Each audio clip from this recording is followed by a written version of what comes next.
بسم اللہ الرحمن الرحیم اللہم صلی علی محمد وآلہ وعطرتہ بعدد کل معلوم لک سبحان اللہ و بحمدہ سبحان اللہ العظیم سبحان اللہ و بحمدہ سبحان اللہ العظیم سبحان اللہ و بحمدہ سبحان اللہ العظیم سبحان اللہ و بحمدہ سبحان اللہ العظیم سبحان اللہ و بحمدہ سبحان اللہ العظیم سبحان اللہ و بحمدہ سبحان اللہ العظیم سبحان اللہ و بحمدہ سبحان اللہ العظیم سبحان اللہ و بحمدہ سبحان اللہ العظیم سبحان اللہ و بحمدہ سبحان اللہ العظیم سبحان اللہ و بحمدہ سبحان اللہ العظیم سبحان اللہ و بحمدہ سبحان اللہ العظیم۔ اللہ پاک ہے اور اسی کی سب تعریفیں ہیں۔ اللہ پاک ہے اور وہی عظمتوں والا ہے، وہی بزرگی والا ہے، وہی سب سے اعلیٰ ہے، وہی سب سے برتر ہے، وہی سب سے کامل ہے۔ سبحان اللہ و بحمدہ سبحان اللہ العظیم سبحان اللہ و بحمدہ سبحان اللہ العظیم سبحان اللہ والحمد للہ ولا الہ الا اللہ واللہ اکبر۔ وہ سب سے بڑا ہے، اس کے سوا کوئی عبادت کے لائق نہیں، وہ وحدہ لا شریک ہے۔ نہ اس نے کسی کو جنم دیا، نہ وہ کسی سے جنا گیا، وہ بے نیاز ہے، الصمد ہے، وہ ہمیشہ زندہ رہنے والا ہے، وہ ہمیشہ قائم رہنے والا ہے، وہ سب سے زیادہ سننے والا ہے، سب سے زیادہ جاننے والا ہے، وہ ہمیشہ دیکھتا ہے، ہمیشہ سنتا ہے۔ انہ علیم بذات الصدور، ہماری روح کے خفیہ کونوں تک اس کی رسائی ہے۔ علی کل شیء قدیر ہے، وہ قادر ہے، ہر شے پر قادر ہے، وہ مختار ہے، ہر شے پر اس کا اختیار چلتا ہے۔ واللہ خیر الرازقین، وہ سب سے بہتر بڑھ کر خیر والا رزق دینے والا ہے۔ ان اللہ یرزق من یشاء بغیر حساب، بے شک وہ اللہ اپنی مشیت کے ساتھ اپنے قاعدوں کے مطابق بغیر حساب کے رزق عطا فرماتا ہے۔ وہی آنکھوں کی ٹھنڈک، وہی دل کا چین، وہی روح کا سرور۔ سبحان اللہ و بحمدہ سبحان اللہ العظیم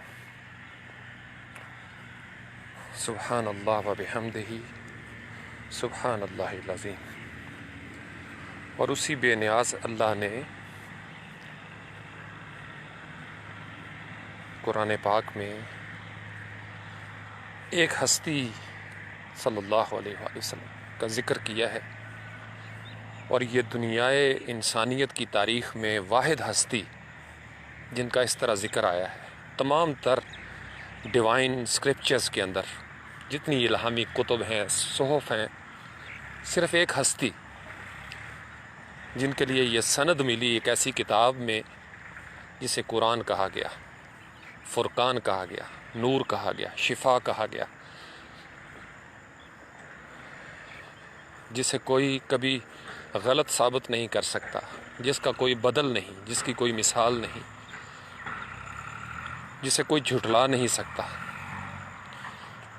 جس کے مبارک لفظوں جیسا کوئی لفظ تخلیق نہیں کر سکتا، کوئی اس طرح کی نحوی ترتیب کے ساتھ جملہ نہیں لکھ سکتا، کوئی اس میں زیر زبر پیش کی ترمیم یا تنسیخ نہیں کر سکتا۔ اسی قرآن پاک میں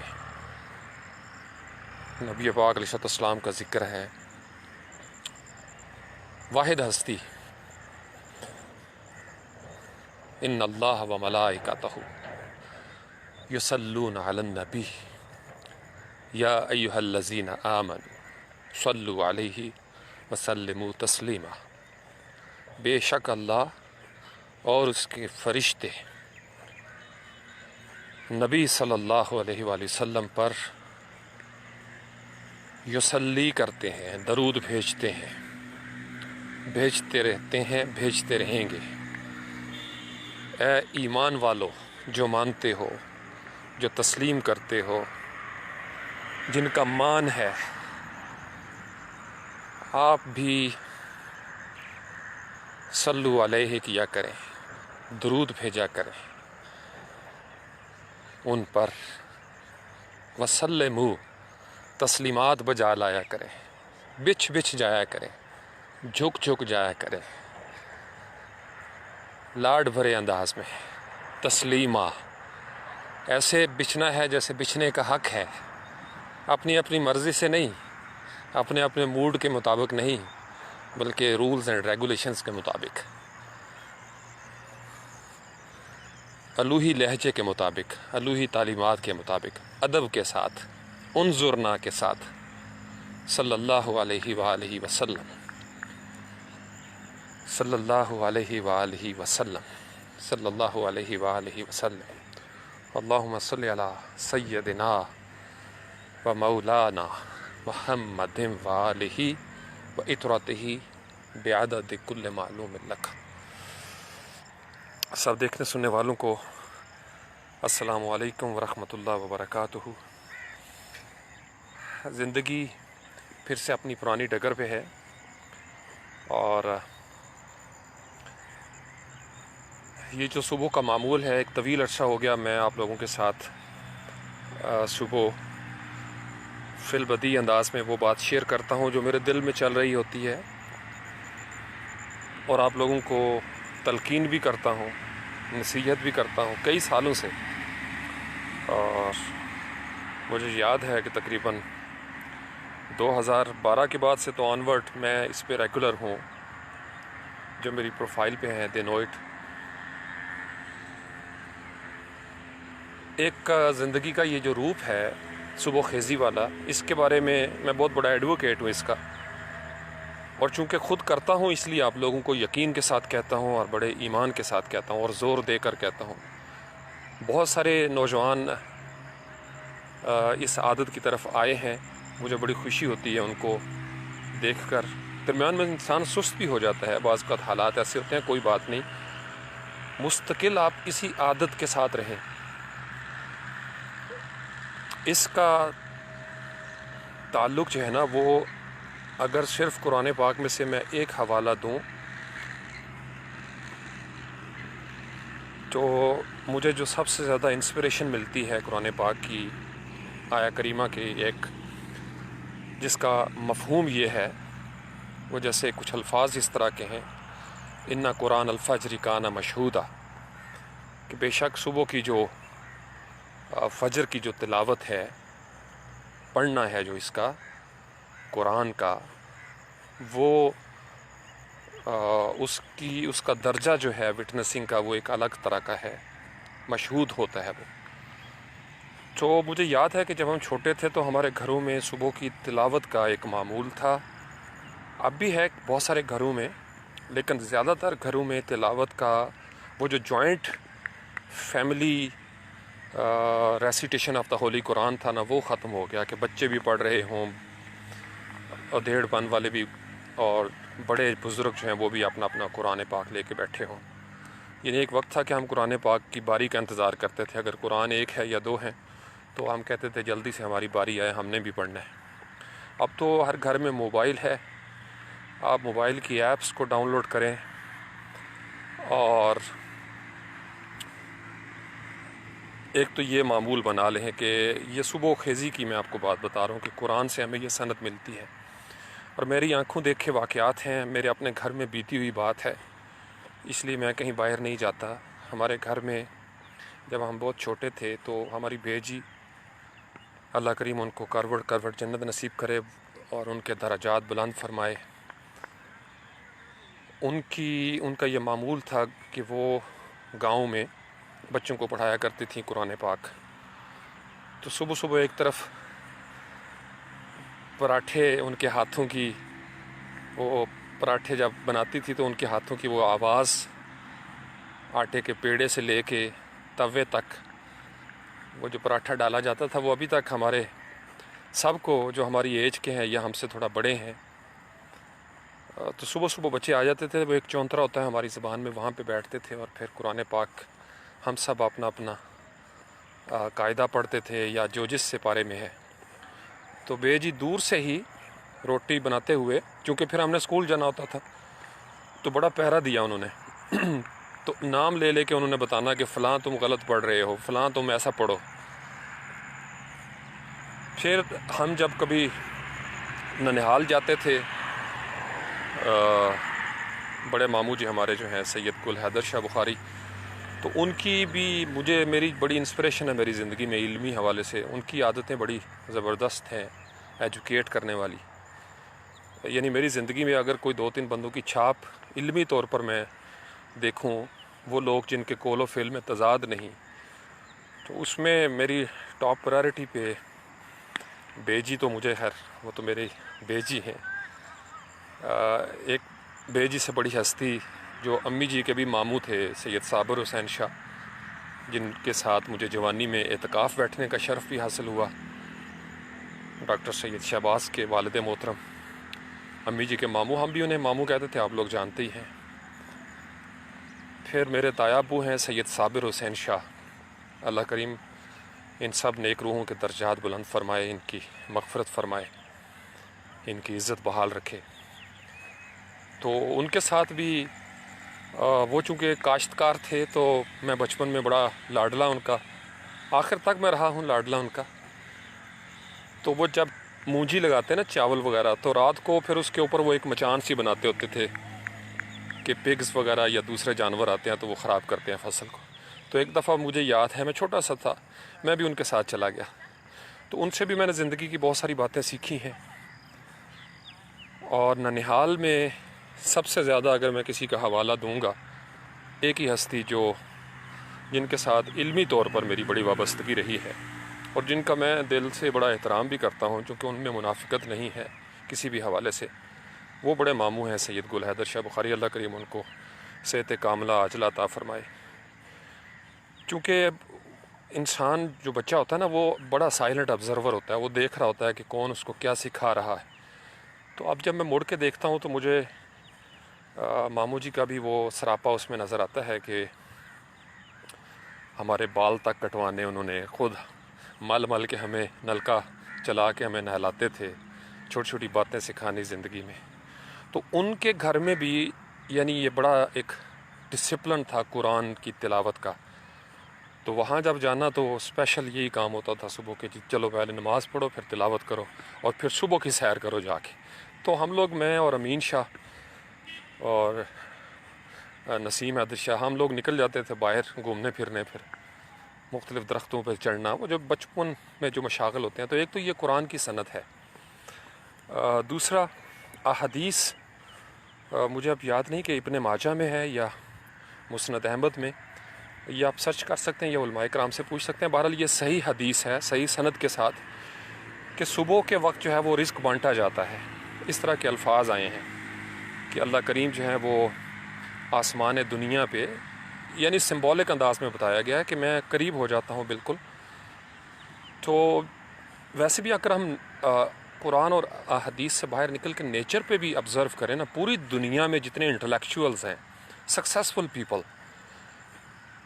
جن کی کہانیاں ہیں، جن کی سٹوریز آئی ہیں ہمارے سامنے، یا جنہوں نے کوئی بڑا کام کیا ہے، بڑے بڑے تھنک ٹینکس، آفیسرس اور بڑے سینٹس، چاہے ان کا تعلق کسی بھی مذہب کے ساتھ ہو، وہ یہودیت ہو، عیسائیت ہو، ہندو مت ہو یا اسلام ہو یا کوئی بھی سکھ ہی کیوں نہ ہو، تو وہ ان کے اندر یہ صبح خیزی والا ایک بڑا کامن فیکٹر ہے. تو میں I was use to thinking about them کہ کچھ نہ کچھ تو ایسا ہے کہ یہ ایک کامن فیچر ہے. تو پھر جب باہر نکلو نا صبح صبح، ابھی تو خیر تھوڑا میں آج لیٹ بھی ہو گیا، پودوں کو پانی وغیرہ بھی دیا، اور تو میں دیکھتا تھا کہ وہ سارے ہی بزرگ جو ہے نا آلموسٹ وہ صبح خیزی کی بات ہی کرتے تھے.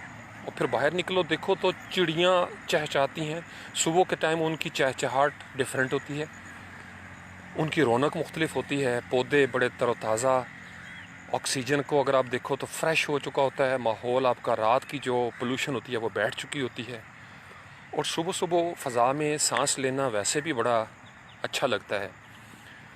تو اس لیے بہت ساری باتیں ایسی میں صبح دیکھتا ہوں. تتلیوں کو آپ دیکھ سکتے ہیں، یا اور بہت ساری چیزیں ایسی ہیں، کہیں کوا بول رہا ہے، کہیں جناب فاختہ بول رہی ہوگی، جیسے جس علاقے میں جو پرندے ہوں گے.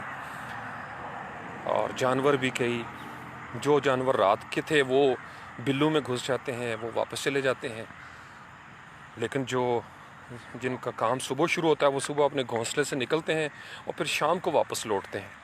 یعنی پرندوں کے اندر بھی، پرندے چونکہ ایک آٹومیٹڈ سسٹم کے ساتھ چلتے ہیں، ان کا جو کوڈ ہے وہ یہی ہے کہ صبح آپ نے اٹھنا ہے، چلے جانا ہے، اور شام کو اس ٹائم آپ نے واپس آ جانا ہے، جس کے لیے وہ بڑی توکل کی مثالیں بھی دی جاتی ہیں. جانوروں اور پرندوں کے لیے تو یہ بہت آسان ہے، لیکن ہم انسان جو ہیں ان کو چونکہ اختیار دیا گیا ہے کہ ہم چاہیں تو صبح اٹھ سکیں، چاہیں تو سوئے رہیں.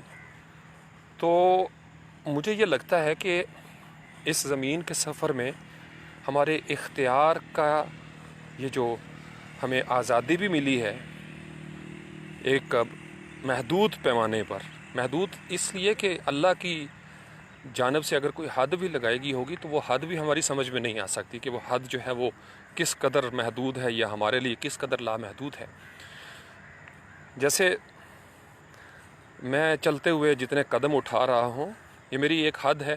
نارمل چلتے ہوئے لانگ جمپ پہ میری ایک حد ہوگی، تو بچہ جو ہے وہ میری حد کے مطابق جمپ نہیں لگا سکتا، اس کی حد مختلف ہے. اب مجھ سے اوپر جو ایتھلیٹ ہیں، جو انٹرنیشنل لیول پہ ایتھلیٹکس میں گولڈن سطح پہ پہنچ چکے ہیں، گولڈ میڈلسٹ ہیں، وہ مجھ سے بھی کئی گنا زیادہ آگے جمپ لگائیں گے. تو گویا ہر بندے کی حدود کے اندر بھی حد مختلف ہے، ہر بندے کی ایک حد والی دنیا میں مختلف حدود ہیں اپنی اپنی استطاعت کے مطابق. تو اس کا مطلب یہ ہے کہ اللہ کی لامحدود کائنات میں جو اس نے حدود مقرر کی ہے مخلوقات کے لیے، اس میں ہر مخلوق کی حد مختلف ہے. کسی کا جسم بڑا ہے، کسی کی آواز کس طرح کی ہے، کسی کا پنجے میں ناخن ہے تو وہ سخت ہیں، جس نے جیسے شکار کرنا ہے یا اس کی خوراک کا بندوبست. تو انسانی بستیوں کی طرف میں جب دیکھتا ہوں تو یہ جو اختیار ہے یہ بہت خوبصورت مجھے ایک فیچر نظر آتا ہے کہ آپ کو اختیار دیا گیا ہے اس حد کے اندر رہتے ہوئے، جس کا نام کل ہم بات کر رہے تھے زندگی اور موت. ایک حد ہے کہ ایک مخصوص وقت تک آپ، مطلب کبھی کبھی آپ سوچیں، میں بھی سوچتا ہوں یا کیوں ان دنوں میں قبرستان میں اکثر کھڑے ہو کے میں یہ بیجی کے پاس بیٹھ کے، تو میری عادت تھی بیٹھ جانا اکیلے اور گردن جھکا لینی، اور تصور میں سوچتا تھا، بہت سارے خیالات آٹومیٹکلی آ جاتے تھے کہ میں اپنے بارے میں سوچتا تھا کہ میں اتنے سال پہلے کہیں نہیں تھا، اچانک خوشخبری بن کے میں بیجی کے پاس آیا کہ جی بیٹا پیدا ہوا ہے. اچھا جی، اس سے پہلے میں کہاں تھا؟ I have no idea. Science ثابت نہیں کر سکتی کہ آپ پہلے کہاں تھے. قرآن یہی تو چیلنج دیتا ہے کہ تم بھائی پہلے کہاں تھے، تھنک اباؤٹ اٹ. ایک دم سے ٹپک پڑے ہو اتنے شعور کے ساتھ اور بولنا شروع ہو گئے ہو، باتیں کرنا شروع ہو گئے ہو، میرے بارے میں باتیں کرتے ہو.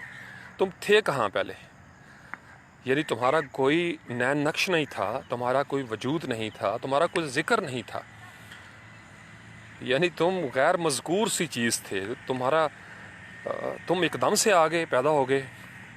پھر کس طریقے سے انسان کا بچہ پیدا ہوتا ہے اور زبان سیکھتا ہے، بہت خوبصورت عمل ہے وہ. دی ایوولوشن آف لینگویج یا فرسٹ لینگویج کی جو ڈیولپمنٹ ہے اس پہ کبھی پڑھیے گا آرٹیکلس. ہم نے ٹیفل میں اس کے بارے میں پورا کورس کیا تھا. تو انسان کی زندگی کے اندر یہ جو سارے پہلو ہیں، پیدائش سے لے کے پھر ایک وقت آتا ہے کہ آپ فوت ہو جاتے ہیں. اچھا جی، آپ فوت ہو جاتے ہیں تو پھر کہاں جاتے ہیں؟ We have no idea, science can't prove it. اور جو وہاں پہ گئے ہیں وہ بتانے کی پوزیشن میں نہیں ہے.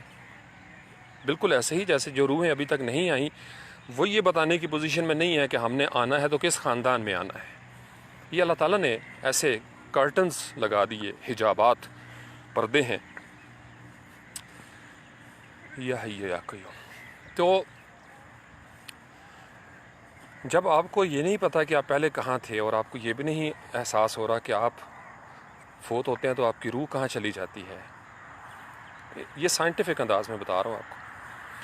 تو اس کا مطلب یہ ہے کہ آپ کے پاس یہ جو حدود ہیں پیدائش سے مرنے تک جسم کی دنیا میں، اس میں آپ کو آنکھ دیے، کان دیے، ہاتھ پاؤں، عقل، اور جانوروں سے بہتر ہے ہر لحاظ سے. آپ اس اہل ہیں کہ آپ پڑھ سکیں، آپ بول سکیں، آپ اپنا مدعا بیان کر سکیں، آپ بڑے بڑے زبردست کریٹو انسان بن سکیں، جینیس بن سکیں. بڑے بڑے لوگ میں دیکھتا ہوں زندگی میں بڑے بڑے کارنامے سر انجام دیے انہوں نے. یعنی یہ میں آپ کو اپنا تھاٹ پروسیس بتا رہا ہوں کہ صبح خیزی جو ہے، ان میں سے جنہوں نے صبح خیزی کی ہے، اپنے اس اختیار کو استعمال کیا ہے، ان کو بقدر ظرف، بقدر ایمان اور بقدر کوشش، جو ان کی کوشش ایفرٹ صحیح تھی، اللہ تعالیٰ نے ان کو بڑا نوازا ہے اور ہر مذہب والوں کو نوازا ہے. یہ بھی یاد رکھیے، میں نے آپ کو ایک دفعہ لائیو سیشن میں بتایا تھا، ہم ہر چیز کو کسی اور پیرائے میں دیکھنے کی کوشش کرتے ہیں. اللہ کی اس فزیکل ورلڈ میں کچھ فزیکل لاز ہیں اور 99.99% ان فزیکل لاز پہ عمل درآمد کرنے والے کو اس کا رزلٹ ملے گا. 99.99% ایسا ہی ہوا ہے. ایکسیپشن ہے 0.1% کی، اور وہ اللہ نے اپنے پاس رکھی ہوئی ہے. اللہ چاہے وہ ہماری محنتوں کا نتیجہ ہماری محنتوں کے مطابق نہ دے، لیکن عموماً وہ ایسا ہوتا نہیں ہے. پوری کائنات کی تاریخ ہمارے سامنے ہے، جہاں تک نون ہسٹری، کوئی اس کو مانے یا نہ مانے، اگر اس کے فزیکل لاز کے مطابق عمل کر رہا ہے تو فزیکل لاز کے نتیجے وہی نکلیں گے. لیکن اگر کوئی نمرود بن کے یہ سوچے، نمرود بن کے، کہ چونکہ آگ جلاتی ہے اس کا پیمانہ یہ ہے کہ وہ جلائے گی، لہٰذا ابراہیم علیہ السلام کو بھی جلائے گی، تو وہ غلطی پر ہے. لیکن وہ ایک میریکل ہے، میراکلس سچویشن کو نان میراکلس سچویشنز پہ اپلائی نہیں کیا جاتا. میں اکثر پوسٹیں بھی دیکھتا ہوں کہ جی وہ اللہ جو موسیٰ علیہ السلام کے لیے راستہ بنا دیتا ہے، اور وہ اللہ جو یونس علیہ السلام کو مچھلی میں زندہ رکھتا ہے، اور وہ اللہ جو ابراہیم علیہ السلام کو آگ میں. تو سمبولک انداز میں ٹھیک ہے، لیکن وہ پیغمبروں کی بات ہے، وہ میراکلس سٹیٹمنٹس ہیں، گراؤنڈ ریالٹیز سے کاٹا نہیں جاتا. نبی پاک علیہ السلام کی سیرت مطہرہ ہمارے سامنے ہے، اور آپ نے گراؤنڈ ریالٹیز کو بڑی اہمیت دی ہے. ہمیشہ یہی ہوا، ورنہ غزوہ خندق میں آپ علیہ السلام جھولی پھیلاتے اللہ کے آگے، اور سرکار کی بات کیسے ٹالی جا سکتی تھی. لیکن ایسا نہیں ہے. نبی پاک علیہ السلام نے دنیا کو ایک قانون دیا ہم جیسوں کو کہ پہلے آپ جفاکشی کرو گے، ایثار کرو گے، ول پاور کے ساتھ اسٹریٹجی بناؤ گے، پیٹ پہ پتھر باندھو گے، خندق کھودو گے، اور جب اپنی طرف سے سارے فزیکل لاز کو بروئے کار لاؤ گے تو پھر میری طرف آ جاؤ میٹا فزیکل ورلڈ میں، اسپرچول ورلڈ میں، کہ مالک this is what we could do and we had done it. Once you have done it, ہاتھ اٹھا لیں، دعا کریں. تو یہی ہوا ہمیشہ. تو اختیار جس نے جس قدر فزیکل دنیا میں استعمال کر لیا ہے اس کو اسی قدر اس دنیا کے اندر اس فزیکل ورلڈ میں نتائج ملے ہیں. جیسے اگر جنگیں جو ہیں وہ ایٹم بم کے ساتھ ہونی ہیں تو ایٹم کی جو قوت ہے وہ جس کے پاس ہے اس کا پلڑا بھاری ہے obviously. اور اگر دنیا میں جنگ علم کی ہے تو جو جاہل ہوگا وہ مارا جائے گا، چاہے اس کا تعلق کسی بھی مذہب کے ساتھ ہو، یا تو وہ پیغمبرانہ مقام پہ فائز ہو یا پیغمبرانہ مقام پر فائز ہستیوں کے ساتھ جڑا ہوا ہو اور اس کا یقین اس سطح کا ہو اور وہ فار دی سیک آف اللہ کوئی لڑائی لڑ رہا ہو، پھر تو آگ سرد ہو جائے گی. آج بھی علامہ اقبال بھی کہتے ہیں آج بھی ہو جو براہیم کا ایمہ پیدا، آگ کر سکتی ہے انداز گلستاں پیدا. تو اگر ایسا نہیں ہوتا تو پھر فزیکل لاز کے مطابق جب ایکسیڈنٹ ہوگا تو مسلمان بھی مارے جائیں گے گاڑیوں کے نیچے آ کے، زلزلے آتے ہیں تو مسلمانوں کی بلڈنگیں بھی گرتی ہیں، مسجدیں بھی گرتی ہیں، چونکہ فزیکل لا ہے. اللہ چاہے تو بچا سکتا ہے، لیکن وہ 0.1% ایکسیپشن ہے. وہ اللہ چاہے تو ایسا کر سکتا ہے، لیکن ہم جو اللہ چاہتا ہے یا جو اللہ کر سکتا ہے وہ ہم نہیں کر سکتے. تو ہم نے جو اپنا اختیار استعمال کرنا ہے نا، جب وہاں کی بات آتی ہے تو ہم کہتے ہیں جی اللہ چاہے گا تو یہ کر دے گا. وہ اللہ جو چاہے وہ کر دے. اللہ چاہتا ہے کہ ہم یہ کام کریں. اس کو فرق سمجھے. نوجوان بڑے کنفیوز کر دیے جاتے ہیں ان چیزوں پہ. اللہ کی تو میں نے آپ کو شروع میں انٹرو میں بتا دیا وہ قادر ہے، وہ مختار ہے، وہ جو چاہے کر سکتا ہے، لیکن ہمارے لیے اس نے پیمانے بنا دیے. آپ نے سمندر میں اترنا ہے تو پیمانہ ہے کہ آپ کو تیرنا آنا چاہیے، یا آپ کے پاس کشتی ہو، یا اگر کشتی ہے تو سمندر کی لہروں کا مقابلہ کرنے کے لیے اتنی پاور چاہیے کشتی کو. عام چھوٹی موٹی کشتیاں جو ہیں وہ اٹلانٹک اوشن میں تو نہیں چلیں گی، وہ تو اٹھا کے پھینک دے گی. ویوز اتنی بڑی بڑی ٹائیڈل ویو ایک آ جائے، سونامی آ جائے تو وہاں پہ کیا ہوگا؟ سونامی ہر چیز کو اٹھا کے پھینک دے گا. تو نوجوان اپنے اختیار کو سمجھے. لڑکپن کا اختیار اور ہے. اگر آپ نے لڑکپن کے اختیار کو لڑکپن میں استعمال نہ کیا تو یاد رکھیے کہ جوانی کا جو اختیار ہے اس کی بیس بنتی ہے لڑکپن کے اختیار کا صحیح استعمال. تو اگر آپ کے لڑکپن کا اختیار صحیح استعمال نہیں ہوا تو اس کا مطلب جوانی آپ کی کم اختیار والی ہوگی. اس کو وہ بیس نہیں ملی ہوگی جس پہ جوانی خوبصورت ہوتی ہے. یوں یاد رکھیے. تو صبح خیزی آپ کے اس عمر کا اختیار ہے. تو اگر آپ نے اس وقت ایکسرسائز نہیں کی، جمز وغیرہ میں نہیں گئے، جاگنگ نہیں کی، اپنے لنگز کو ٹھیک نہیں رکھا، تو آپ جوں آگے بڑھیں گے آپ کا اختیار کم ہوتا جائے گا. سانس لینے والا اختیار آپ کا کم ہو جائے گا، آپ کا سانس پھولنا شروع ہو جائے گا. ریلیٹ کر رہے ہیں نا آپ لاجک کو؟ میں اس لیے بڑے سادہ انداز میں آپ کو لے کے چلتا ہوں کہ آپ اس کو سمجھیں. یہ بڑا مشکل فلسفہ نہیں ہے. Very easy to understand and comprehend. Basic realities of life ہیں.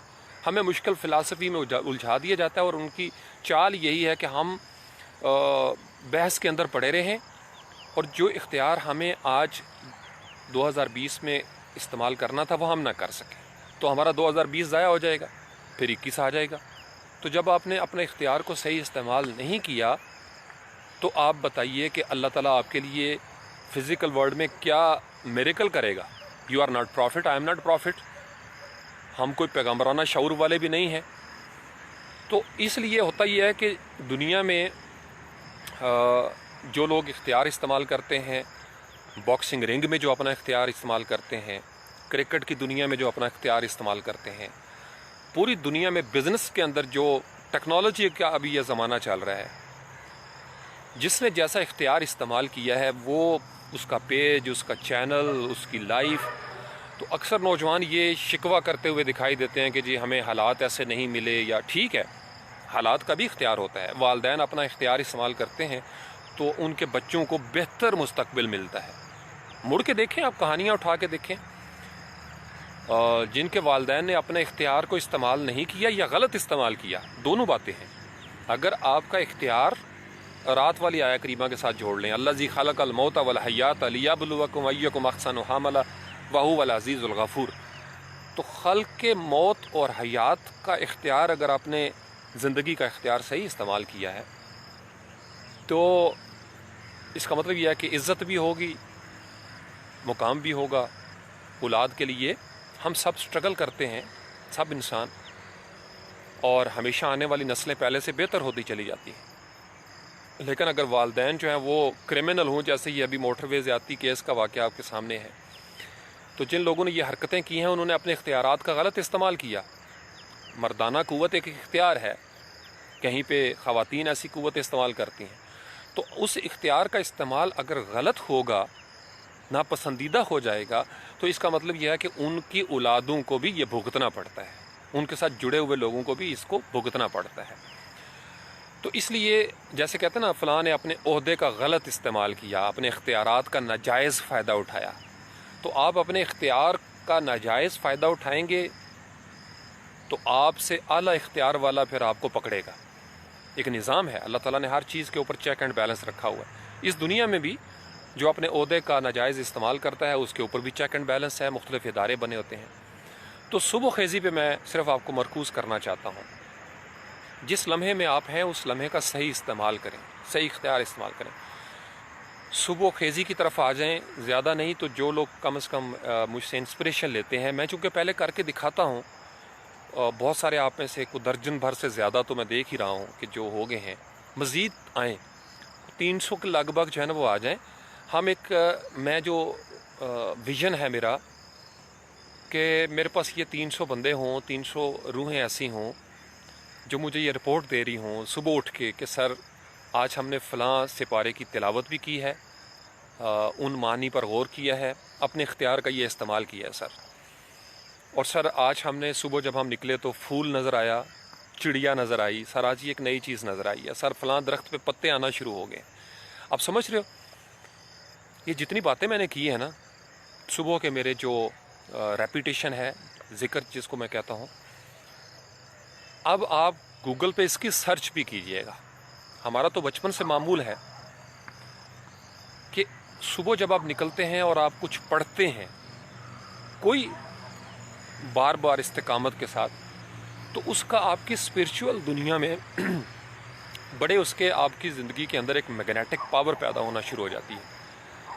تو میرا تو معمول ہے کہ درود شریف ہوتا ہے یا تسبیح و تحمید یا تحلیل، یہ میں کرتا رہتا ہوں، استغفار کرتا ہوں صبح کی، اور کچھ بھی نہ کروں تو ایک سائلنٹ عبادت ہوتی ہے، خاموش عبادت بڑی قوی ہوتی ہے، بڑی پاورفل ہوتی ہے. میں آپ کو سیکرٹ ریسیپی بتا رہا ہوں. ضروری نہیں کہ آپ کی زبان ہلے تو آپ ذکر کر رہے ہیں. بعض اوقات یہ جو تھنکر ہوتے ہیں، میں نے دیکھا ہے سینٹس کو خاص کر، وہ ایسی تتلی کو اڑتے ہوئے دیکھ رہے ہیں. اس لیے جو مشاہدے والے لوگ ہوتے ہیں وہ بڑے کامیاب ہوتے ہیں. وجہ کیا ہے کہ وہ عبادت میں مصروف ہو جاتے ہیں.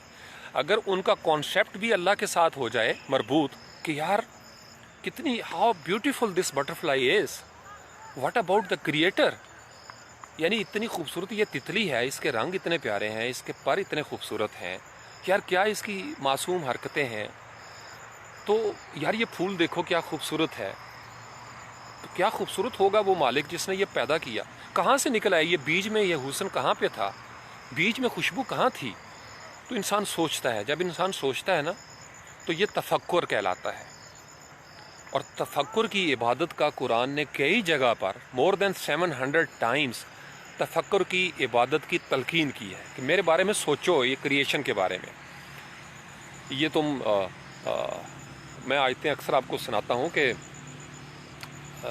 بڑی خوبصورت آیت ہے کہ تم نے اونٹ کو نہیں دیکھا، الال ابل کیف خلقت، دیکھو اونٹ کی طرف، کیا تم دیکھتے نہیں کہ میں نے اس اونٹ کو کیسے بنا دیا. اچھا جی، اللہ تعالیٰ نے پوچھا ہے تو ہم اونٹ کو دیکھ کے تو دیکھیں نا ایک دفعہ. میں اختیار استعمال کروں، اللہ نے مجھے آنکھیں دی ہیں اور اللہ کہہ رہا ہے کیا تم اونٹ کو نہیں دیکھتے. افلا ینظرون الی الابل کیف خلقت، کیوں نہیں جی، اللہ تعالیٰ جی ہم نے دیکھا ہے اونٹ کو، بڑے خوبصورت کروز بنی ہوئی ہیں، کیا خوبصورت اس کی ہائٹ ہے، کیا بھلا مانس سی وہ مخلوق بنائی ہے آپ نے. سبحان اللہ. ایسے ہی تو نہیں اللہ تعالیٰ نے ریفرنس دے دیا اپنی اس سمبل کی طرف کہ سوچو بھائی میں نے اونٹ کو کیسے بنایا، وہ صحرائی جہاز ہے، وہ کیا چیز ہے. اچھا اس کے بعد جناب شروع ہو جائیں افلا ینظرون الی الابل کیف خلقت، ہم نے کر لیا خلقت کی بات ہے. رات کو ہم نے دیکھا تھا الذی خلق الموت والحیات، یہاں اللہ تعالیٰ کہہ رہے ہیں کہ اونٹ کو دیکھو کیفا، ہاؤ، کیسے.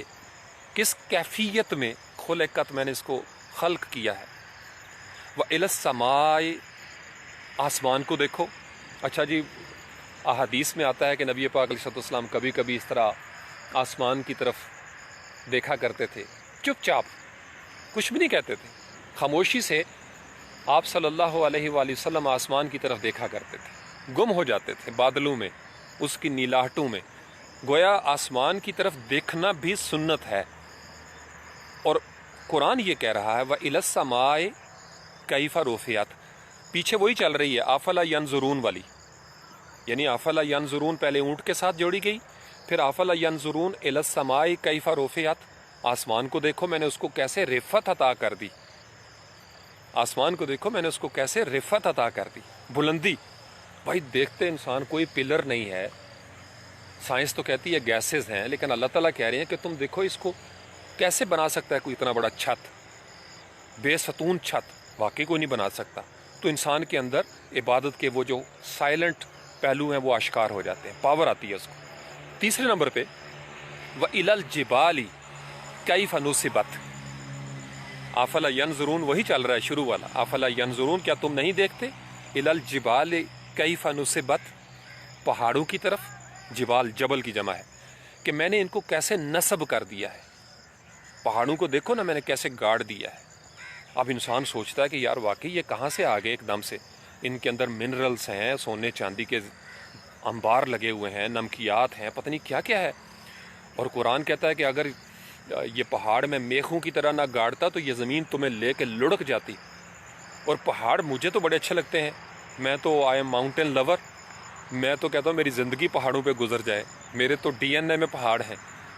اب سمجھ رہے ہو نا، یعنی میرا تو کئی ڈی این اے میں پہاڑ ہی پہاڑ مجھے نظر آتے ہیں، یا جنگل ہی جنگل ہیں، یا صحرا یا دریا یا سمندر، میرا تو ڈی این اے اسی طرح کا بنا ہوا. اور ہر انسان کا اسی طریقے سے ہوتا ہے، ہم جنت سے آئے ہوئے ہیں.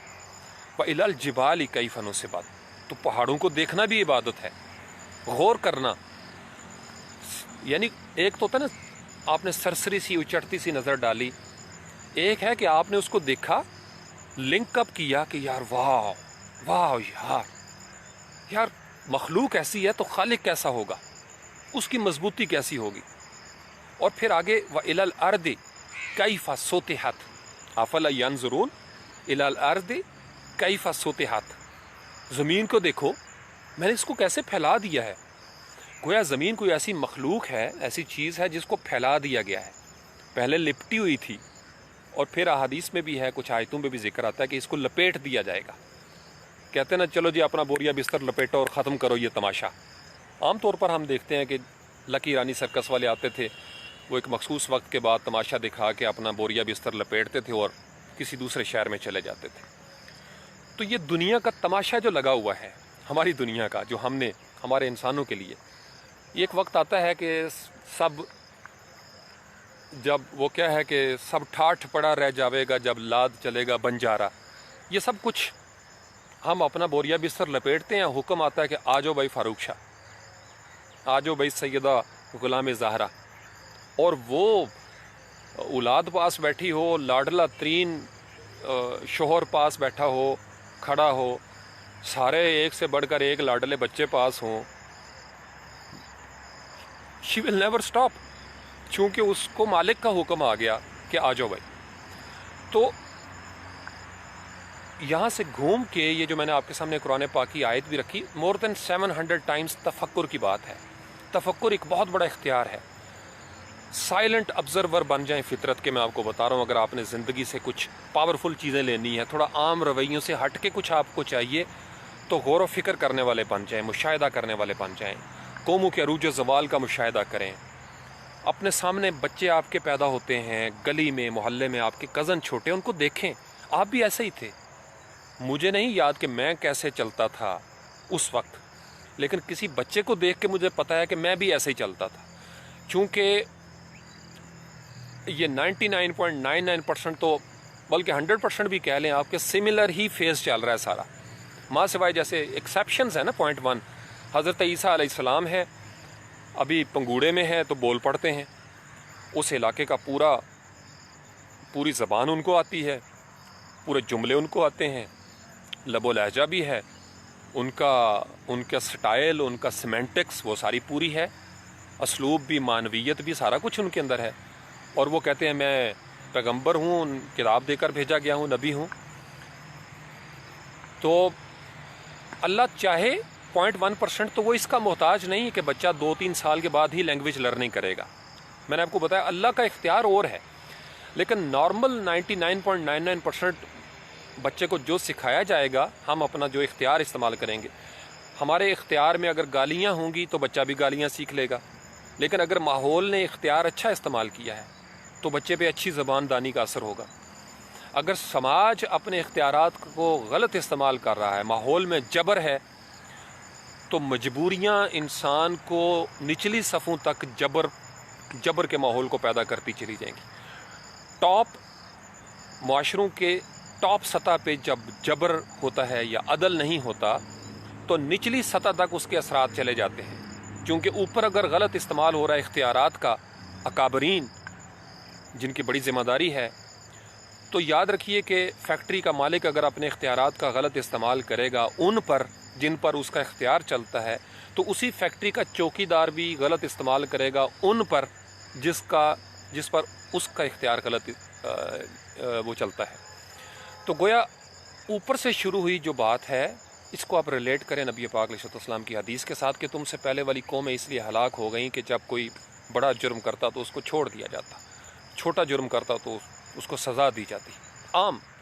تو گویا اگر آپ کا جو رائج نظام ہے وہ ڈنڈی مار رہا ہے، وہ اپنے اختیارات کا غلط استعمال کر رہا ہے، یا حکمران اپنے اختیارات کے غلط استعمال کریں گے، کوئی ادارے والا اپنے اختیار کا غلط استعمال کرے گا، تو اس پر بھی غلط استعمال کرنے والا کوئی اپنا اختیار غلط استعمال ضرور کرے گا، اور اس کے ساتھ وہ زندگی میں واقعہ ہوتا ہے۔ اگر ایسا نہ بھی ہو تو نبی پاک علیہ السلام کے الفاظ کبھی غلط ثابت نہیں ہوں گے، وہ معاشرے تباہ ہو جاتے ہیں جہاں عدل نہیں ہوتا۔ تو گویا ہر چیز دوسری چیز کے ساتھ مربوط ہے، انٹیگریٹڈ ہے، ہمارا ایک ریلیشن شپ ہے ہر چیز کے ساتھ۔ تو اس دنیا میں مختصر کرتے ہیں، آپ اپنے اختیارات کا استعمال کریں جو اللہ نے آپ کو دیا ہے۔ اللہ نے قرآن میں کہا ہے میں نے تمہیں فؤاد عطا کیے ہیں، یہ سوچنے سمجھنے کی صلاحیت دی ہے، تم کیوں نہیں غور کرتے ہو؟ افلا یتدبرون القرآن ام علی قلوب اقفالها، تم قرآن پہ تدبر کیوں نہیں کرتے؟ کیا تمہارے قلوب پر، دلوں پر تالے لگے ہوئے ہیں؟ تم فلاں چیز کو دیکھو، تم اس پر غور کیوں نہیں کرتے؟ کیا تم تشعرون نہیں کرتے؟ تمہارا شعور نہیں، تفکرون نہیں، تتفکرون نہیں، تاقلون نہیں ہے، تمہاری عقل نہیں ہے تمہاری؟ کیا تم دیکھتے نہیں ہو؟ کیا تم سنتے نہیں ہو؟ بہرے ہو، مردہ ہو؟ تو اللہ تعالیٰ نے دنیا میں بھیجا ہے تو دنیا کے ساتھ کنیکٹ کرنے والے اعضاء دیے ہیں۔ تو جن آنکھوں نے مشاہدہ ہی نہیں کرنا، ان آنکھوں کو قیامت کے دن اندھا اٹھایا جائے گا۔ جن کانوں نے فطرت کے نغمے سننے ہی نہیں، فطرت کی ندا سننی ہی نہیں کہ حاطف غیب سے کیا آوازیں آتی ہیں، وہ کان بہرے کر کے اٹھائے جائیں گے۔ اور جو لفظ اللہ کے ذکر سے ہی محروم رہے، جو زبانیں، ان زبانوں کو گنگ کر کے اٹھایا جائے گا، ان زبانوں کو گنگ کر کے اٹھایا جائے گا۔ اب اس کو ریلیٹ کر لیں اس آیت کے ساتھ کہ قیامت کے دن ان لوگوں کو ان نعمتوں سے، یہ نعمتیں ہیں اللہ تعالیٰ چھین لیں گے، واپس کرو یہ چیزیں میری، میں نے تمہیں سارا کچھ دیا تھا، پورے تم نے خود ہی وقت ضائع کر دیا۔ تو صبح اٹھا کریں، اپنے اختیار کا استعمال کریں اور پازیٹیو کریں، اور پھر کر کے جب دیکھیں گے نا، پھر آپ کہیں گے سر آپ ٹھیک کہتے تھے۔ ابھی صرف مان لیں، ماننا آپ کا فرض ہے، کہنا میرا فرض تھا، ابلاغ کرنا، پہنچا دینا میرا فرض تھا۔ میں نے دیکھا ہے تو کچھ کہہ رہا ہوں، میں نے چکھا ہے تو کہہ رہا ہوں، میں نے سنی ہے باتیں تو کہہ رہا ہوں۔ فطرت کی سرگوشیاں سنیں، میں نے دیکھا ہے فطرت کو اپنی آنکھوں کے ساتھ، میں نے دیکھا ہے رزق کیسے تقسیم ہوتا ہے، میں نے سنی ہے پرندوں کی بولیاں، میں کنیکٹ کرتا ہوں ان درختوں کے ساتھ۔ یہ جو پھول آپ کو بیک گراؤنڈ میں نظر آ رہے ہیں، ہر پھول اللہ کی ایک صفت ہے، اللہ کی ایک علامت ہے۔ ہر پھول ایک آپ کا وہ جو پرانے وقتوں میں پی سی او ہوتا تھا نا، پبلک کال آفس، یہ اے ٹی ایم کی مشینیں ہیں، یہ تتلیاں اے ٹی ایم ہیں۔ یہاں سے فطرت کے مال لے لیں، ان کے ساتھ جڑیں، ان کے اندر اپنے مشاہدے کا کارڈ ڈالیں، اور یہ آپ کو دھڑا دھڑ ہر روز دیں گے رزق۔ آپ سمجھ رہے ہیں میں کیا کہہ رہا ہوں؟ تو زندگی کے اس اختیار کو استعمال کریں. کوئی ایک عادت تو ایسی بنا لینا کہ آپ آگے جا کے کہہ سکیں کہ یا اللہ جی ہم نے اپنے اختیار کا استعمال کیا تھا. پلیز ایسا ضرور کریں. میں آپ کو بتا رہا ہوں, صبح خیزی عادت بنا لیں. آپ کی عادت بنے گی, آپ کے بچوں کی بھی عادت بنے گی. رات کو اگر آپ جاگتے ہیں تو کوشش کریں صبح خیزی کرنے کے بعد سویا کریں. یہ بڑا لازمی ہے. یہ جو ہمارا ایک سٹائل بن گیا ہے نا, بڑے غلط سٹائل میں ہم پڑے ہوئے ہیں. میں اس دن کا انتظار کر رہا ہوں جب ایسی حکومت آئے یا ایسا ماحول میں انقلاب آ جائے یا ایسی ٹیکنالوجی آ جائے کہ ہم آٹومیٹیکلی رات کو 9-10 بجے سوئچ آف ہو جائیں اور صبح 4 بجے ہم اٹھ جایا کریں. یقین مانیے زندگی کا وہ روپ سب سے خوبصورت تھا جب صبح صبح اٹھتے کھیتوں کی طرف جاتے. مطلب ٹیکنالوجی کو آپ روک تو نہیں سکتے نا, ابھی بھی وہی ٹیکنالوجی ایڈوانس ہوگی, لیکن فطرت وہی ہے باہر. صبح خیزی کا صبح آج بھی صبح ہی ہے. جتنی مرضی ٹیکنالوجی ایڈوانس ہو جائے, صبح نے صبح ہی رہنا ہے. صبح نے صبح ہی رہنا ہے. تو باہر نکلا کریں, جنگلوں میں, صحراؤں میں. یقین مانی جن معاشروں نے یہ سمجھ لیا ہے نا, ان معاشروں نے اپنے علاقے میں صفائی کا بندوبست کر لیا. نہریں ان کی صاف ہو گئیں, دریا صاف ہو گئے, اوشنز کو, سمندروں کو وہ صاف کر رہے ہیں. وہاں پہ ان کو خطرہ نہیں ہے. وہ جب لڑکی بھی, نوجوان لڑکی بھی صبح سیر کرنے نکلتی ہے تو اس کو یہ خطرہ نہیں ہے کہ یہاں پہ میری عزت کے لٹیرے چھپ کے بیٹھے ہوں گے, جانور جو میری عزت پہ ہاتھ ڈالیں گے. وہاں پہ سسٹم, میں نے بتایا نا کہ سسٹم نے اختیار استعمال کیا ہے. اس سسٹم نے عدل کیا ہے بلیوں کے ساتھ بھی, کتوں کے ساتھ بھی. تو ان کو اس سسٹم کے مطابق نتائج مل رہے ہیں. اور ہمیں جن کو سب سے زیادہ یہ اختیار استعمال کرنا تھا, ہم بالکل بے اختیار ہوتے جا رہے ہیں. تو جب ہم اپنے اختیار استعمال نہیں کرتے, چھوٹے بڑے کے لیے قانون الگ ہوگا, جانوروں کو کون پوچھے گا. ہمارے ہاں جب پتہ چلتا ہے کہ اس کیس میں فلاں بااثر افراد شامل ہیں تو یقین مانیے آپ کو عدالتوں میں بھی ایسے بندے مل جائیں گے جو اس کی فیور کریں گے, ایسے وکیل مل جائیں گے جو اس کی فیور کریں گے, میڈیا میں ایسے اینکر پرسن مل جائیں گے جو اس کو مینوور کریں گے, اس کی سٹوری کو. اور آپ کو بہت سارے ایسے مذہبی طور پر لوگ مل جائیں گے جو اس کی سائیڈ لے لیں گے. آپ کو برین واش کر دیا جائے گا اور وہ کہانی ختم کر دی جائے گی. یہ پیسہ جو ہے نا, یہی گل کھلاتا ہے. اور ہم دراصل کس کو دھوکہ دیتے ہیں؟ وقت گزر جاتا ہے, واقعے کی گرد تھم جاتی ہے, سانحہ مٹ جاتا ہے, لیکن اللہ کو تو سارا کچھ یاد رہتا ہے نا. تو اللہ نے رزلٹ نکالنے ہیں, اور رزلٹ نکلتے ہیں معاشروں کے اندر کرتوتوں کی وجہ سے. وہ افراد کے کرتوت اجتماعی سطح پر جب مرتب ہوتے ہیں تو نتیجہ مرتب ہوتا ہے. تو ہم یہ جو کچھ ہمارے سامنے ہے, یہ ہمارے پرکھوں کے جو کرتوت تھے نا, یہ ان کا نتیجہ ہے. اور جو ہم ایڈ اپ کر رہے ہیں وہ نتیجہ مل کے اگلی نسل کو ملے گا. تو ہم اپنا وقت تو گزار لیں گے یار, بعد میں جو آفیسر آئے گا اس کے اوپر ڈال دیتا ہوں, بس میرا وقت گزر جائے. ہمارے ہاں جو ایمانداری کرتا ہے نا, اس کو زیادہ سنگینی کا سامنا کرنا پڑتا ہے.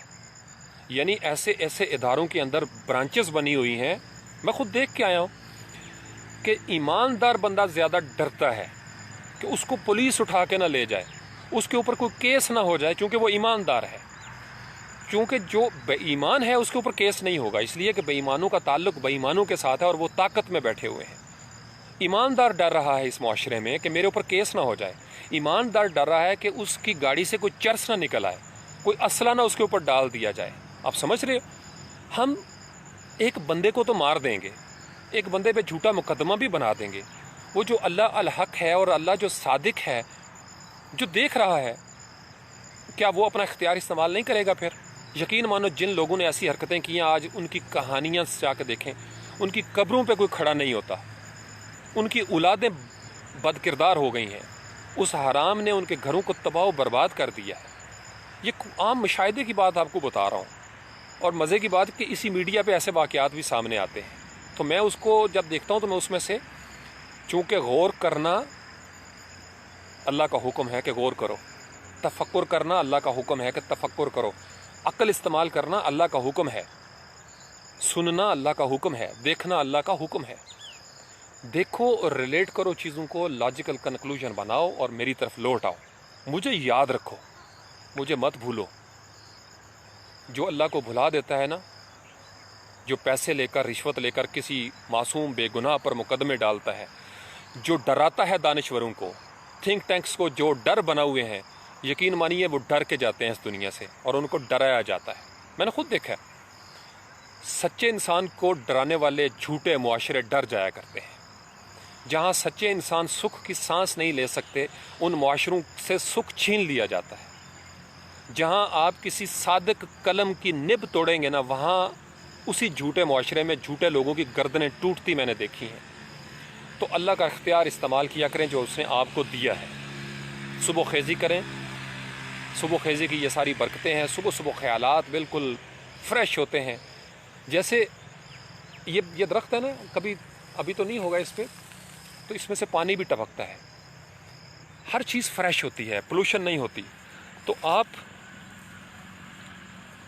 اندر سے بھی ایسے ہی ہوتے ہیں، کیونکہ رات کو سارا کچھ بیٹھا ہوتا ہے، انسان فریش ہو جاتا ہے، اس کی آنکھیں فریش ہوتی ہیں، صبح اٹھتا ہے، برش کرو، مسواک کرو، نماز پڑھو، تلاوت کرو، آپ کی روح فریش ہوتی ہے۔ تو صبح صبح آپ بہت کچھ سوچ سکتے ہیں، کریٹو آئیڈیاز آپ کو بڑے آئیں گے، بزنس کے لیے بڑے زبردست آئیڈیاز۔ اسٹوڈنٹس صبح جب پڑھنے کی عادت ہوگی تو بڑا زبردست وہ پڑھ لیں گے۔ تو صبح جو مرکزی خیال تھا اس میں کہ معمول بنائیں اپنی زندگی میں، کوئی ایک وظیفہ پکڑ لیں، بار بار اس کو دہرائیں، درمیان میں مت چھوڑا کریں۔ زیادہ تر نوجوانوں کی جو سب سے بڑی پرابلم ہے وہ غیر مستقل مزاجی ہے، ایک کام شروع کرتے ہیں اس کو چھوڑ دیتے ہیں۔ نہیں، لگے رہو۔ صوفی برکت صاحب کے بھی الفاظ ہیں، استقامت ہی کرامت ہے، اور استاد محترم واصف باصفا کی ایک گفتگو کے اندر بھی یہی موضوع آیا تھا۔ تو آپ نے کہا تھا کہ استقامت بڑی شے ہے، یہ عظیم چیز ہے استقامت۔ تو اس لیے مستقیم ہو جائیں، پھر صراط مستقیم مل جائے گا۔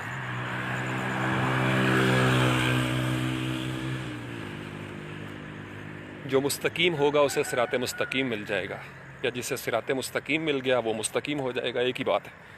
بہت ساری دعائیں آپ سب لوگوں کے لیے، آپ کے رزق کے لیے، آپ کے والدین کے لیے۔ اللہ کریم آپ کی عزتیں بحال رکھے، آپ کو اپنی جناب سے خیر والا رزق عطا فرمائے، اور آپ کو صبح خیزی والا بنائے۔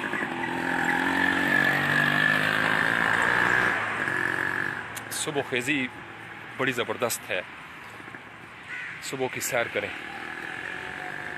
السلام علیکم ورحمۃ اللہ وبرکاتہ۔ اللہ کریم جو دنیا سے چلے گئے ہیں ان سب کی بخشش فرمائے، مغفرت فرمائے۔ جو دنیا میں موجود ہیں یا جو دنیا میں آئیں گے ان سب کو بہتر عزت والی زندگی عطا فرمائے اور ان کا عزت والا خاتمہ ہو۔ السلام علیکم ورحمۃ اللہ وبرکاتہ۔